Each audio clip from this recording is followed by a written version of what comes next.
오늘 말씀을 통해서 조각목으로 언약궤를 만들라라는 말씀으로 함께 은혜 받겠습니다. 따라합시다. 조각목으로 언약궤를 만들라. 모세는 시내산에서 40일 동안 하나님으로부터 율법을 전달받고 하나님이 보여주시고 가르쳐주신 성막을 짓는 법을 배워서 내려왔습니다. 모세는 부살렐과 오홀리압에게 성막 짓는 모든 일을 가르쳐주고 그들에게 위임하고 하나님이 보여주시고 하나님이 가르쳐주신 대로 성막을 짓게 하였습니다. 그리고 이제 성막을 지은 다음에 성막에서 필요한 기구들을 하나씩 만드는데 오늘은 조각목으로 언약궤를 만들어라. 여기서 언약궤는 우리가 법궤라고도 말하고 증거궤라고도 말합니다. 자, 그럼 언약궤가 어떻게 생겼는지 그러면 그림 한번 보겠습니다.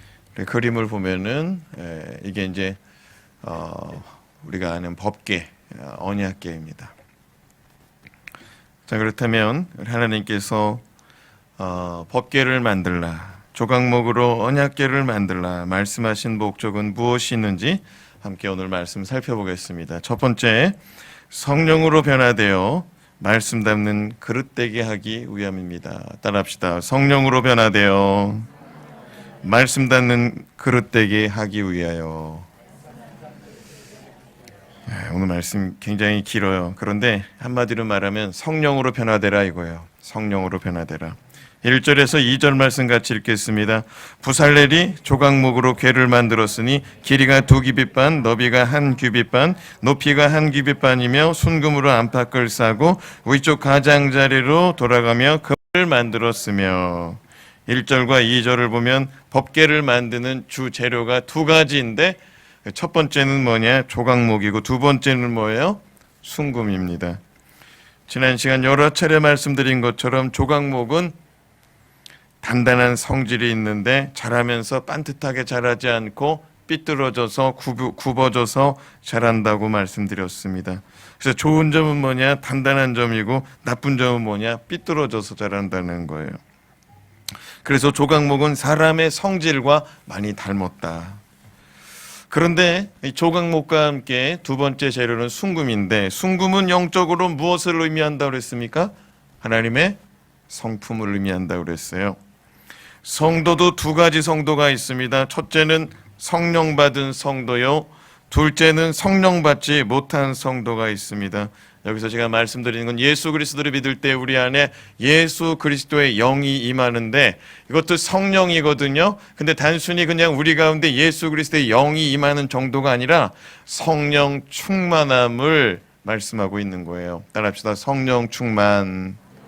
여러분, 성령으로 변화되려면 성령 충만해야 될 줄로 믿습니다. 1절 말씀 우리 다시 한번 읽어봐요. 1절 말씀 시작. 부살렐이 조각목으로 궤를 만들었으니 길이가 2규빗 반, 너비가 1규빗 반, 높이가 1규빗 반이며. 조각목으로 궤를 짜는데 길이가 2규빗 반이다. 1규빗에 45cm 기준으로 하면은 2규빗 반이 얼마냐면은 112.5cm인데 어렵게 생각할 필요 없고 강대상, 여기 있는 강대상 쳐다보면 이 정도 되는 거예요. 2규빗 반 112.5cm 정도, 너비는 67.5cm 정도 됩니다. 높이도 1규빗 반 됩니다. 67.5cm. 사진으로 한번 봅시다. 여기 보면은 이게 이제 그 법궤, 언약궤 사이즈예요. 여기 보면은 길이가 112.5cm, 높이가 67.5cm, 폭이 67.5cm. 그럼 이게 얼마 정도 되는가? 사진 한번 또 보겠습니다. 여기 실제 사람이 서 있어요. 사람 앞에 있는 여기 법궤 사이즈. 요 밑에 있는 게 법궤. 위에는 이건 뭐냐면 이따가 살펴볼 건데 이거는 속죄소 법궤의 뚜껑이다라고 할 수 있는 것이죠. 자. 그러면 우리가 2절 말씀도 한번 읽어보겠습니다. 2절 말씀 시작. 순금으로 안팎을 싸고 위쪽 가장자리로 돌아가며 금태를 만들었으며. 하나님은 모세에게 직사각형의 궤짝을 만들라 말씀하시고 나서 이것을 안과 밖으로 무엇으로 싸라고 그랬어요? 안과 밖을 순금으로 싸라. 안과 밖을 순금으로 싸라. 어떤 사람은 겉으로 봤을 때 성자 같아요. 그런데 그 속이 변하지 않는 사람이 있습니다. 이 사람은 하나님의 성품이 어디에만 입혀진 거예요? 겉에만 입혀진 거예요. 근데 오늘 말씀에 뭐라고 그러냐면은 안에도 입히고 바깥에도 입히라는 거예요. 저와 여러분은 안과 밖이 다 하나님의 성품, 하나님의 성질 닮은 금으로 가득 채워지길 주님의 이름으로 축복합니다. 갈라디아서 2장 20절 말씀 같이 읽어봐요. 시작. 내가 그리스도와 함께 십자가에 못 박혔나니 그런즉 이제는 내가 사는 것이 아니요 오직 내 안에 그리스도께서 사시는 것이라. 여러분, 내가 그리스도와 함께 십자가에 못 박힌다는 것은 무엇을 의미하는가? 죽음을 의미합니다. 누가 죽는 거냐? 내가 죽는 거예요. 내가 죽는 것 가운데서도 나의 자아가 죽어지는 것입니다. 나의 아집, 나의 고집, 나의 생각, 나의 모든 것 다 내려놓고 이제 주님의 성품으로 덧입고 주님의 말씀이, 주님의 뜻이 실현되기를 바라는 것이 갈라디아서 2장 20절의 말씀인 줄로 믿습니다. 우리 모두 성령의 충만함을 받아서 하나님의 성품을 받아서 우리의 겉사람도 변하고 속사람도 변하고 온통 예수 그리스도가 드러나는 인생이 되길 주님의 이름으로 축원합니다. 둘째로, 나의 보좌에서 내려와 왕의 보좌를 짊어지고 다니라 말씀하시는 거예요. 하나님께서 언약궤를 왜 만들라고 하시느냐? 조각목으로 언약궤를 왜 만들라고 하시느냐? 따라합시다. 나의 보좌에서 내려와 왕의 보좌를 짊어지고 다니라. 아멘. 한국 대학생 선교회 CCC에서 전도의 도구로 사용하는 툴 가운데 사형리 책자가 있습니다. 거기 보면 세 종류의 사람이 있습니다. 그림 봐요. 첫째는 예수님을 모르고 나의 주인됨을 가지고 살아가는 사람. 예수님을 모르고 내 마음대로 살아가는 인생이 있어요. 두 번째는 예수님을 영접하였으나 여전히 내 삶의 주인은 예수님이 아니고 내가 주인인 사람이 있습니다. 세 번째는 예수님을 영접하고 나의 삶의 주인을 예수님으로 모시고 사는 진정한 그리스도인이 있다는 거예요. 옆 사람 바라보면서 성도님은 몇 번째 사람입니까? 물어봐요. 성도님은 몇 번째 사람이십니까? 어떤 분이 그러는 것 같아. 두 번째 반이라고. 성령 충만한 그리스도인은 자신의 삶의 보좌에서 내려와 자신의 인생의 보좌에 주님이 앉으시도록 내려오는 거예요. 이 그림을 이해하는지 모르겠어요. 이거 보세요. 여기 보면은 동그라미는 인생의 삶을 말하는 거예요. 바운더리를 말하는 거예요. 그런데 여기 보니까 의자가 하나 서 있는데 이 의자에 누가 앉아 있어요? 나라는 존재가 앉아 있습니다. 근데 예수님의 십자가는 어디에 있어요? 나의 삶 밖에 있는 거예요. 그러니까 하나님과 예수님을 전혀 모르고 살아가는 인생이죠. 근데 두 번째 인상, 예수님을 영접했으나 내 삶의 주인은 나다라고 말하는 사람이거든요. 여기 보세요. 예수님도 내 삶 바운더리에 들어왔어요. 그런데 내 삶의 보좌, 나의 삶의 왕권은 누가 가지고 있어요? 나라는 존재가 가지고 있다는 거예요. 예수님이 내 삶에 들어오긴 했지만은 그 속에서 다스리는 자는 예수님이 아니고 나라는 거죠. 그럼 마지막으로 보세요. 내 삶의 바운더리에 예수님도 있고 나도 있고 이제 모든 삶의 여러 요소들도 있는데 이 가운데 나의 삶의 보좌, 나의 삶의 왕권은 누가 짊어지고 있습니까? 누가 거머쥐고 있어요? 예수 그리스도의 십자가. 로마서 8장 12절에서 14절 말씀을 같이 읽어봅시다. 시작. 그러므로 형제들아 우리가 빚진 자로 돼 육신에게 져서 육신대로 살 것이 아니니라. 너희가 육신대로 살면 반드시 죽을 것이로되 영으로서 몸의 행실을 죽이면 살리니 무릇 하나님의 영으로 인도함을 받는 사람은 곧 하나님의 아들이라. 사도 바울은 우리가 하나님의 아들이요 우리가 하나님의 사람이라면 자기의 육신의 뜻대로 살아갈 것이 아니라 하나님의 영으로 인도함을 받아야 될 것이다 라고 말씀합니다. 여러분, 우리가 다시 말씀으로 돌아와서 법궤를 덮는 속죄소에 대한 말씀 우리가 오늘 또 살펴보겠지만, 법궤를 덮는 속죄소는 하나님의 보좌예요. 속죄소는 하나님의 보좌고 하나님이 임재하시는 자리고 하나님이 거기 서서 하나님이 거기 앉아서 말씀하시는 자리인 줄로 깨닫기 바랍니다. 출애굽기 25장 22절 말씀 읽어봐요. 시작. 거기서 내가 너와 만나고 속죄소 위 곧 증거궤 위에 있는 두 그룹 사이에서 내가 이스라엘 자손을 위하여 내게 명령할 모든 일을 내게 이르리라. 어디에서 명령하고 어디에 임하신다고 말씀하십니까? 속죄소 두 그룹 사이 증거궤, 이 증거하는 궤 언약궤 위에 이 뚜껑 가운데 임하신다라고 말씀하고 있습니다. 사진을 한 장 봅시다. 여기 보면은 법궤가 이렇게 있어요. 법궤. 이거는 이제 법궤를 짊어지는 채예요. 채. 봉이라고도 할 수가 있죠.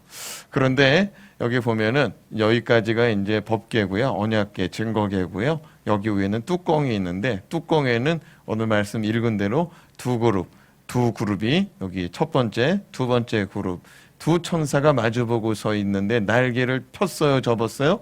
날개를 펴고 있다는 것입니다. 그런데 이 날개 핀 자리, 이 자리가 바로 뭐냐면은 속죄소입니다. 속죄소는 다른 말로 말하면은 뚜껑이다. 뚜껑. 뭘 덮는 뚜껑이에요? 법궤, 언약궤, 증거궤를 덮는 뚜껑입니다. 그런데 바로 주님의 보좌, 주님이 앉으시는 자리가 어디냐면 두 그룹, 두 날개 아래 여기라는 거예요. 여기 이 자리에 서서 주님이 말씀하신다는 거야. 다시 말씀 읽어봐요. 다시. 여러분 눈빛이 정말 그러냐, 그런 눈빛인지, 내가 지금 사모하는 마음으로 듣는 눈빛인지, 졸음이 임한 눈빛인지 내가 헷갈려가지고 이 전의 말씀 출애굽기 25장 22절 읽어봐요. 시작. 거기가 어디예요? 아까 거기예요. 아까 두 날개 아래 거기 속죄소. 자, 읽어. 다시 처음부터 읽어. 시작. 거기서 내가 너와 만나고 어떻게 한다고요? 거기서 어떻게 한다고요? 만나겠대요. 만나겠대. 또 다시 읽어봐요. 처음부터 시작. 거기서 내가 너와 만나고 속죄소 위 곧 증거궤 위에 있는 두 그룹 사이에서 내가 이스라엘 자손을 위하여 너에게 명령할 모든 일을 내게 이르리라. 할렐루야. 아까 그 자리에서 주님이 임하시고 주님이 만나주시고 주님이 말씀해 주시겠다는 거예요. 할렐루야. 솔로몬 왕이 앉아있던 보좌는 높은 대리석 층계를 밟고 올라간 후에 그 금으로 된 왕의 보좌를 만들어서 솔로몬이 거기에 앉아서 말씀하고 다스리고 통치했습니다. 그런데 하나님의 보좌는 하늘 영광 버리고 이 땅에 오셔서 이 법궤 위에, 이 언약궤 위에 앉으시는데 112cm, 그리고 세로는 60여 cm에 불과한 이렇게 강대상만한 이런 요 자리에 주님이 임하셨다는 거예요.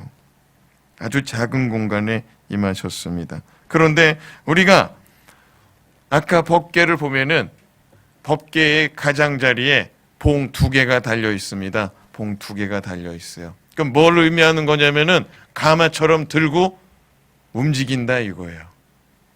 여러분, 이게 은혜인데 이게 은혜로 받아들일 수 있기를 바라며 말씀같이 3절에서 4절 말씀 같이 읽어보겠습니다. 시작.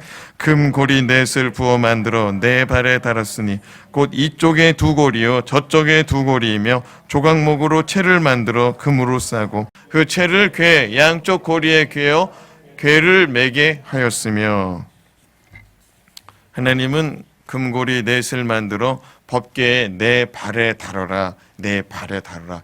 이 발이라는 표현이 우리가 잘 안 쓰는 표현인데 코너라는 말이에요. 이 법궤의 내 모서리에 금고리를 만들어 가지고 거기다가 끼라는 거예요. 봉을 끼라는 거예요. 37장에서 우리가 오늘 법궤를 만들라는 말씀이 있는데, 우리가 기억하듯이 출애굽기 25장에 보면은요. 출애굽기 25장에 보면은 법궤를 벌써 한 번 더 만들었어요. 이게 언제적 말씀이냐면 작년 12월 달 말씀이거든요. 기억이 안 날 거예요. 그런데 작년 12월 달에 출애굽기 25장에 보면은 거기에 법궤를 이렇게 만들라고 기록하고 있어요. 제가 읽어보겠습니다. 조각목으로 25장 13절인데요. 제가 읽어볼게요. 조각목으로 채를 만들어, 채가 뭐냐면은 아까 그 법궤를 들어 올리는 봉이에요. 자, 조각목으로 채를 만들어 금으로 싸고 그 채를 궤 양쪽 고리에 꿰어서 궤를 매게 하며 채를 궤의 고리에 꿰인 대로 두고 빼내지 말지며. 따라합시다. 빼내지 말지며. 뭘 빼지 말라고 그랬냐면은 채를 빼지 말란 얘기예요. 자, 법궤를 보세요. 이 법궤를 보시면은 여기 채가 꽂아져 있습니다. 금고리에 여기 네 발에 위치한 이 곳에 달려 있는 금고리에 채 봉이 꽂아져 있는데, 하나님께서 출애굽기 25장 15절 말씀해 보니까 채를 궤의 고리에 꿰인 그대로 두고 빼내지 말지며라고 말씀하고 있어요. 여러분, 이게 무슨 말이냐면 법궤는 그냥 직사각형의 궤짝인데, 궤짝에 거기에 봉이 두 개가 꽂아져 있는데 이 봉을, 이 채를 빼지 말래요. 빼지 말래. 이건 무슨 의미냐면은 군인들이 전투화 신고 잠자라는 말이랑 똑같은 거예요. 군복 입고 완전 무장한 상태에서 있으라는 거예요. 무슨 말이냐면은 법궤를 언제든지 이동할 수 있도록 그냥 꽂아둔 상태로 있으라는 거예요. 이건 무슨 말이냐면 우리가 삶을 이동할 때마다 법궤를 모시고 다니라 이거예요. 할렐루야. 하나님의 은혜인 줄로 믿습니다. 만약에 이 법궤가 그냥 성전에만 둔다 그러면 어떻게 되느냐? 이 법궤는 그냥 이 자리만 있는 거예요. 그런데 하나님께서는 우리의 삶의 자리에 이동할 때마다 법궤를 모시고 다니라는 거예요. 깨달음이 있기를 주님의 이름으로 축복합니다. 하나님은 지금도 우리를 왕같은 제사장으로 삼으시고 옛적에 법궤를 짊어진 제사장들처럼 하나님의 말씀을 존귀히 여기며 그 말씀을 모시고 살기를 바라는 거예요. 사진 한 장 봅시다. 이게 뭐냐면은 옛적에 제사장들이 법궤를 짊어지고 다니는 모습이에요. 나팔은 뭐냐? 하나님의 나팔이죠. 하나님의 임재를 상징하는 거예요. 하나님의 임재하심을 가르쳐 주는 거예요. 귀로 들으라 이거예요. 그리고 뭐예요? 뒤에 이 법궤는 시청각이에요. 시청각.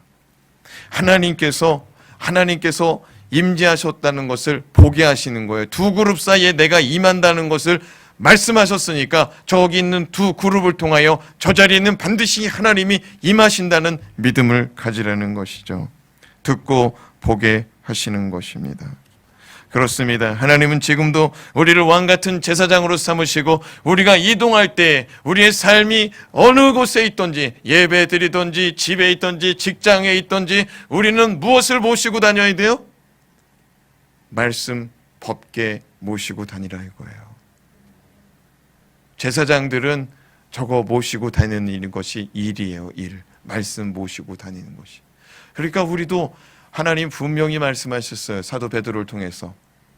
우리는 왕같은 제사장, 거룩한 족속, 하나님의 나라요. 그의 소유된 백성이라고 말씀하여 주셨어요.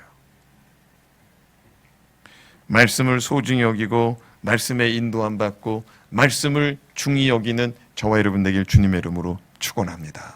근데 중요한 게 뭐냐면은 조각목으로 만들었다는 거예요. 조각목으로 만들어 놓고 그 속에 뭘 담았어요? 말씀. 십계명의 두 돌판, 아론의 쌍난 지팡이, 그 다음에 뭐가 있어요? 하늘의 만나. 그러니까 여러분, 우리가 하나님의 말씀을 모실 수 있어요. 그 사과 개짝 같은 데다가 그냥 사과 박스 같은 데다가도 그냥 던져놓고 모실 수가 있어요. 근데 그렇게 아니라 하나님의 말씀대로 두 규빗판, 한 규빗판 사이즈를 가지고 112cm, 62cm, 60 얼마예요? 67cm 요 기준 가지고 만들어라. 그냥 아무거나 네가 담고 싶는 대로 네 마음대로 그냥 만드는 것이 아니다. 내가 명한 대로 만들어라. 그리고 안가밖은 무엇으로 싸라고 그랬어요? 금으로. 조각목 보이지 않게 해라. 온전히 그냥 금이 보여지게 해라. 할렐루야. 그러니까 우리가 정말로 다듬어지고 하나님의 말씀대로 깎여지고 그 다음에 성령으로 채워져 가지고 그 하나님의 말씀을 모신다.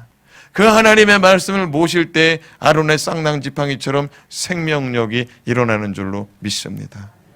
그 하나님의 말씀을 모실 때 하늘 양식, 생명의 떡, 생명의 능력이 우리의 심령 안에 임하는 줄로 믿습니다. 그냥 사각의짝 같은 데다가 모실 수가 없는 거예요. 덜렁덜렁 모실 수가 없다는 것이죠. 마지막으로 하나님이 조각목으로 언약궤를 왜 만들라고 하셨는가? 보혈의 피로 우리의 죄를 덮어주시고 만나주시고 말씀해 주시고 싶어서 그렇습니다. 따라합시다. 보혈의 피로 죄를 덮으시고 만나시고 말씀해 주시고자. 할렐루야. 6절 말씀 같이 읽습니다. 순금으로 속죄소를 만들었으니 길이가 2규빗반 너비가 1규빗반이며, 여러분 속죄소는 다시 말씀드리지만 법궤를 덮는 뚜껑이에요. 뚜껑. 뭐라고요? 뚜껑이 속죄소예요. 길이가 얼마예요? 2규빗 반이에요. 너비가 얼마예요? 1규빗 반이에요. 법궤, 언약궤 사이즈하고 똑같아요. 네, 똑같아. 그냥 그 위에 딱 올려놓는 거예요. 딱 올려놓는 거예요. 성경에서 유일하게 법궤 뚜껑, 이것이 바로 속죄소. 속죄소는 히브리어로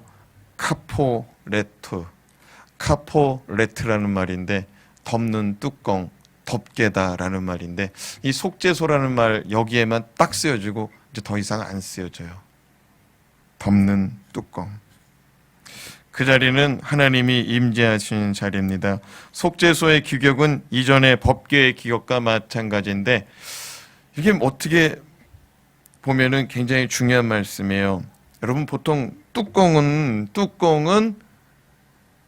그 덮어야 되는 내용물보다 커야 돼요? 작아야 돼요?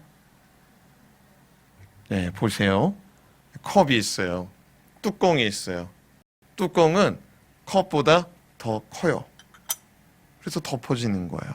그런데 여러분, 이 법궤는 뚜껑이 2규빗반, 1규빗반 똑같아요. 그래서 여기에 그냥 이렇게 딱 서 있어야 돼. 안 그러면 뚜껑이 어떻게 되겠어요? 이게 크지 않기 때문에 그 위에 딱 서 있어야 되기 때문에 잘못하면 이 뚜껑이 어떻게 되냐면은 떨어질 수가 있어. 그러니까 이게 법궤를 짊어진 가마꾼들이, 이 제사장들이 이 법궤를 살살살 다루지 않고 막 뛰어다닌다. 그러면 어떻게 되겠어요? 이 법궤 뚜껑이 떨어지는 거예요. 하나님의 말씀은 조심조심 다뤄야 된다는 거죠. 조심조심.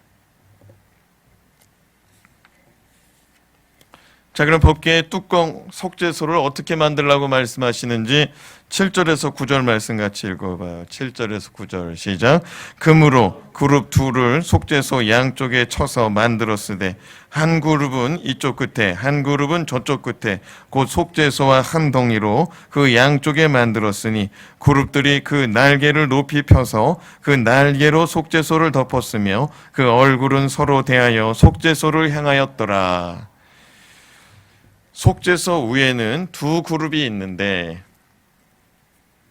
이 두 그룹은 다 날개 달린 천사라고 말씀드렸습니다. 한 그룹은 이쪽 끝에, 한 그룹은 이쪽 끝에 있는데 이것이 다 날개를 펴서 마주보고 있다는 것이죠. 하나님의 임재하신 곳에는 항상 천사들이 임재한다고 말씀드렸습니다. 천사들은 하나님의 보좌 곁에서 하나님을 밤낮으로 지키는데 하나님이 계시는 곳은 항상 천사들이 있다. 구절 말씀을 보니까 그룹들은 그 날개를 높이 펴서 그 날개로 속죄소를 덮고 두 천사는 얼굴을 서로 마주보고 속죄소를 향하고 있다. 우리 그림 하나 봅시다. 이 그림을 보면은 다시 말씀드린 대로 이쪽에 한 그룹, 이쪽에 한 그룹, 날개 달린 천사를 그룹이라고 그랬어요. 하나님이 임재하는 자리에 나타나는 천사를 그룹이라고 그랬어요. 근데 이 날개를 펴고 마주보고 서 있는데 주님이 어디 임하시느냐? 이 자리에 임한다 그랬어요. 레위기 16장에 보면은요, 모세형 아론의 두 아들이 하나님이 명하지 않은 불을 들고 가다가 두 아들이 그냥 그 자리에서 즉사했습니다. 그 다음에 사람들이 이 모세의 아들들이 들어가려고 하네요. 그리고 아론의 아들들이 들어가려고 하네. 형들이 다 죽어나갔기 때문에. 그리고 아론도 안 들어가려고 그래요. 하나님의 일을 하다가 다쳤어. 하나님의 일을 하다가 징계받았어.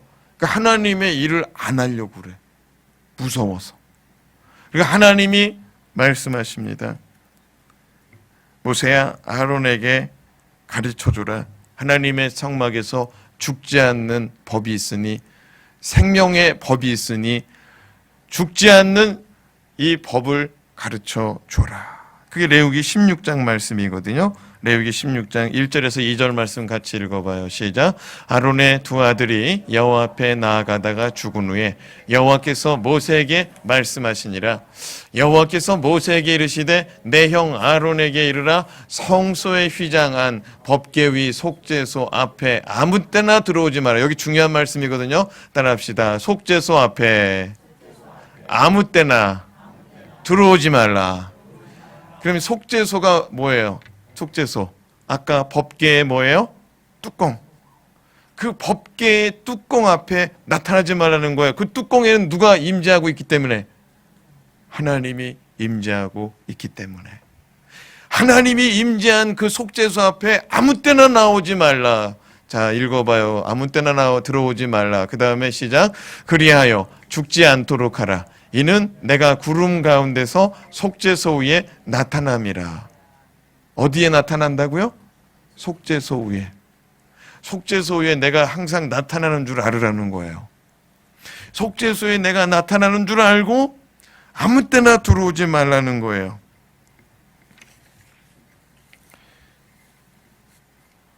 그럼 하나님 앞에 나아갈 때 아무 때나 들어가지 말고 하나님이 들어오라고 할 때 들어가는데, 그러면 어떻게 들어가야 되느냐? 또 3절에서 이번에는 레위기 16장 13절 슉 건너뛰어가지고 좀 전에 2절 읽었는데 13절 말씀 같이 한번 읽어봅시다. 시작. 여호와 앞에서 분향하여 향연으로 증거궤 위 속죄소를 가르게 할지니 그리하면 그가 죽지 아니할 것이며. 아무 때나 들어오지 말고 들어와야 될 때 들어오는데, 그게 언제냐면 대속죄일 날 들어갑니다. 대속죄일 1년에 한 번 대속죄일 날 들어가는데, 대속죄일 날 들어갈 때 그냥 들어가지 말고 어떻게 들어가냐면은 여호와 앞에 분향하고 들어가라. 분향하고, 따라합시다. 분향하고 들어가라. 분향한다는 것은 뭐냐면은 향을 태워서 올려드린다는 거야. 이거 뭐냐면은 향을 태워서 올려드릴 때 뭐가 나오냐면 연기가 나타나는데, 이 연기는 그냥 연기가 아니고 향기 있는 연기, 향연이다라고 말씀드릴 수가 있습니다. 증거궤 위 속죄소 가운데 향연으로 가득 채워라. 향연으로 가득 채워라. 그러니까 속죄소가 아까 뭐냐면은 법궤 위가 있는데, 그 법궤 위 속죄소가 안 보일 때까지 연기로 가득 채워라. 근데 우리가 지난 시간 주일날에, 지난 주일날 계시록 5장 8절, 계시록 8장 3절 말씀 우리가 잠깐 살펴봤지만, 향연은 성도들의 뭐라고 그랬습니까? 기도.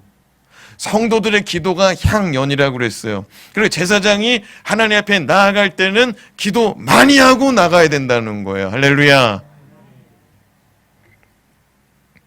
우리가 하나님을 만나고자 할 때, 하나님의 임재 앞에 서고 싶다면, 하나님의 음성을 듣고 싶다면, 하나님의 말씀, 또 하나님의 환상, 하나님의 능력, 하나님의 은혜를 입고 싶다면 기도가 많이 쌓여야 돼요. 아멘? 기도가 가득 채워지면 하나님의 음성 들을 수밖에 없고 하나님의 환상 볼 수밖에 없고 하나님의 능력을 덧입을 수밖에 없다는 사실.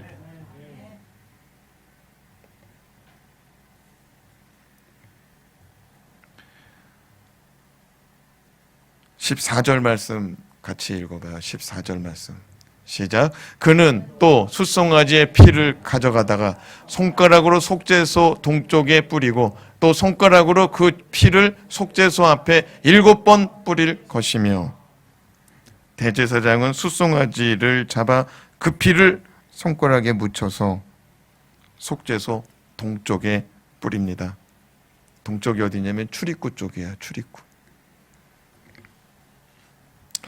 그리고 그 피를 속죄소 앞에다가 또 7번 뿌리랍니다. 여러분, 송아지 한 마리를 잡아요. 숫송아지를 잡는 거예요.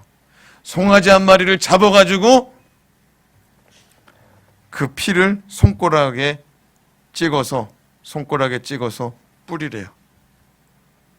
속죄소 앞에 동쪽에다가 뿌리랍니다. 여기 앞이죠, 여기 앞에. 7번. 그 다음에 손가락에다 피를 묻혀서 또 어디다가 뿌리래요? 속죄소 뚜껑에다가 7번 또 뿌리라는 거예요. 법궤가 있어요. 지금 속죄소 두 그룹 마주보고 있어요. 이 마주본 자리에다가 7번 뿌리라는 거예요. 대제사장은 그렇게 속죄소에 7번 뿌리고 또 이번에는 백성을 위해서 또 피를 뿌립니다. 15절 말씀 같이 읽어봐요. 15절 시작. 또 백성을 위한 속죄소 염소를 잡아 그 피를 가지고 휘장 안에 들어가서 그 숫송아지 피로 행한같이 그 피로 행하여 속죄소 우위와 속죄소 앞에 뿌릴지니. 이번에는 백성을 위해서 제물을 잡는데 숫송아지가 아니고 뭘 잡아요? 염소. 아까 숫송아지는 누구를 위해서 잡으라고 그랬냐면은 14절에 대제사장을 위해서 잡으라고 그랬어요. 대제사장을 위해서. 대제사장은 뭘 잡아요? 숫송아지. 백성은 뭐 잡아요? 염소. 그러니까 직분을 맡은 자는 대가 지불이 어때요? 더 커요. 더 커. 백성들은 염소만 잡아도 되더라고요. 근데 이렇게 염소를 잡아가지고 그 피를 가지고 휘장 안으로, 그러니까 법궤가 모셔져 있는 그 앞에 휘장이 있잖아요. 커튼이 있잖아요. 그 휘장을 열고 들어가서 그 피를 어떻게 하래요? 그 피를 숫송아지 피를 뿌리는 것처럼 속죄소 앞에, 여기가 동쪽이잖아요. 여기 앞에다가 뿌리고 속죄소 위에다가 뿌리라는 거야. 따라합시다. 대제사장도 보혈의 피가 필요하고 백성들도 보혈의 피가 필요합니다. 언제 필요하느냐? 하나님을 만날 때, 하나님의 말씀을 들을 때. 아멘? 속죄소 앞에서 하나님이 내가 너를 만나고 내가 너에게 말씀해주고 명령해주겠다고 그랬어요. 아멘?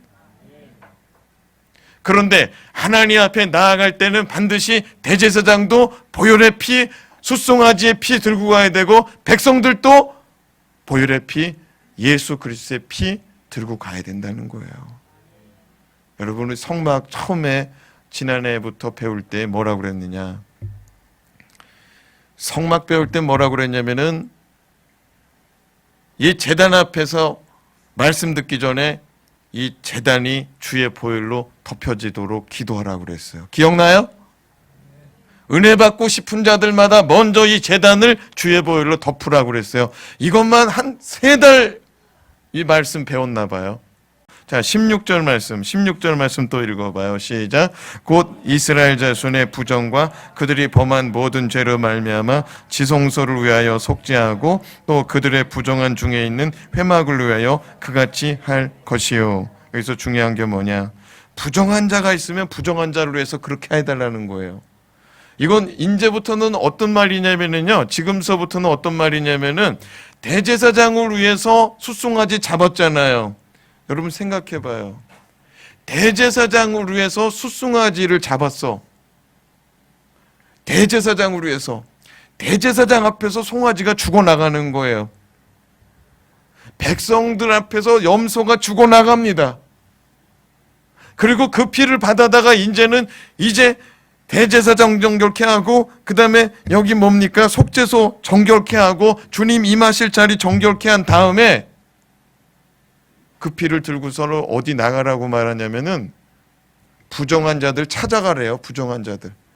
이스라엘 자손의 부정을 가서 그 피로 정결하게 하라는 거예요.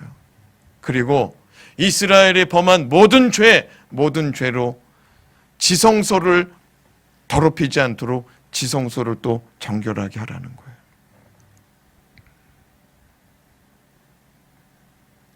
이스라엘 백성들이 하나님 만나고 싶죠. 하나님 음성 듣고 싶죠. 하나님의 영광을 보고 싶죠. 근데 죄 문제가 해결되지 않고서는 도저히 안 된다 이거예요. 이거 사는 길을 열어주신 거예요. 뭘 열어주셨다고요? 사는 길. 사랑하는 여러분, 속죄소 앞에 보혈의 이 숫송아지 피, 그 다음에 염소 피, 이 제물의 피를 뿌리는 이유는 뭐냐?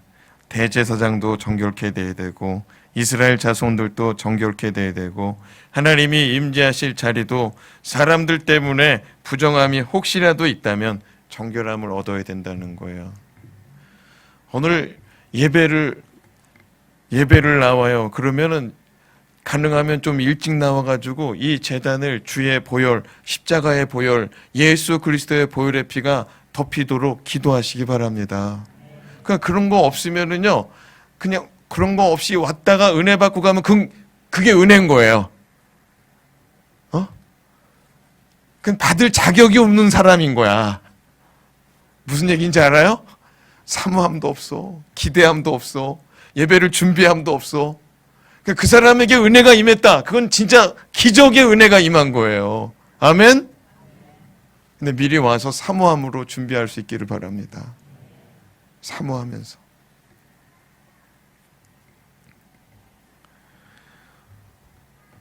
우리가 하나님 앞에 서기 위해서는 반드시 희생제물의 피가 필요한데, 예수의 피 우리 가운데 부어지고 열려져 있으니 그 피를 사모하는 자들마다 은혜가 임한다는 사실 깨닫고 살아가시기 바랍니다.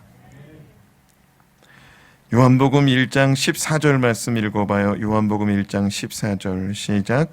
말씀이 육신이 되어 우리 가운데 거하심에 우리가 그의 영광을 보니 아버지의 독생자의 영광이요 은혜와 진리가 충만하더라.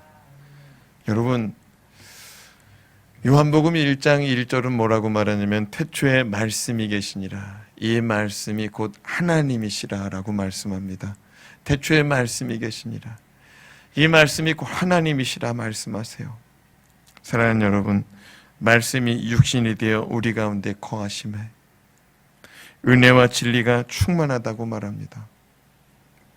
말씀이신 분이 법궤 위에 임하셨어요. 가로 112cm, 세로 67cm 조각목으로 만든 상자에 주님이 임하셨어요. 2000년 전에 예수 그리스도께서 말 구유에 임하셨어요. 나무로 만든 말 구유에 임하셨어요. 꼭 그 정도 사이즈 되는 자리에 주님이 임하셨어요. 하늘 보좌를 버리고 이 땅에 임하셨어요. 왜? 우리를 만나시고 우리에게 말씀하시고자, 은혜와 진리를 충만하게 하시고자 임하신 줄로 믿습니다.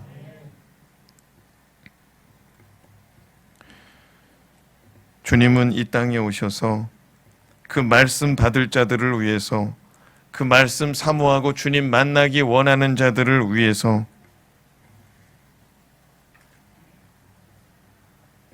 십자가에 달려 보혈의 피를 흘러 주셨어요. 보혈의 피를 흘려 주시니 우리가 하나님을 만나는 줄로 믿습니다. 그냥은 못 만나는데 예수의 피가 흐르니 우리가 하나님을 만나고 하나님의 음성을 듣는 줄로 믿습니다. 여러분, 이게 다 묶여져 있다는 거예요. 이 성막 안에 예수님의 임재, 예수님의 현현, 예수님의 구속, 예수님의 십자가의 대속이 다 묶여져 있다는 거예요.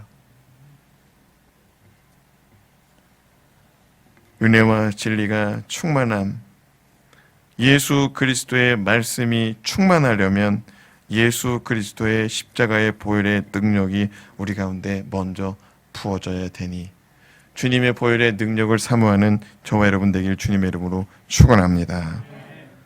근데 마지막으로 한 말씀만 드려요. 법궤는 재질이 두 가지라고 그랬어요. 첫 번째는 뭐예요? 조각목. 조각목은 뭘 상징한다고 그랬어요? 인간, 우리 사람을 상징한다고 그랬어요. 그리고 삐뚤어지고 고집과 아집이 완전히 꺾어지고 다듬어져야 돼요. 하나님의 규격대로 다듬어져야 돼요. 아멘? 두 규빗 반, 한 규빗 반 깎아지고 다듬어져야만이 하나님의 말씀을 모실 수 있어요. 생각해봐요. 하나님은 네모 반듯한 상자에다가 십계명의 두 돌판과 아론의 쌍난 지팡이하고 만나를 넣으라고 그랬어요. 그런데 이 괴짝이 말이죠, 찌그러져 있어. 막 삐뚤빼뚤이에요. 말씀을 담을 수는 있겠죠. 근데 이건 하나님이 원하는 게 아니라는 거예요. 그리고 다듬어진 가운데, 잘 다듬어진 가운데 뭐로 덮어줘야 돼요? 순금으로. 조각목이 하나도 보이지 말아야 돼요. 안에도 덮여줘야 되고 바깥에도 덮어줘야 돼요.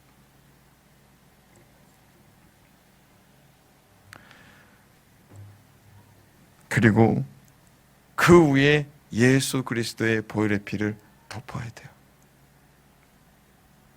그래야 주의 임재, 또 주님의 말씀, 주님의 음성이 있다는 거예요. 이것이 깨달아지고 마음속에 담아지기를 주님의 이름으로 축원합니다. 기도하겠습니다.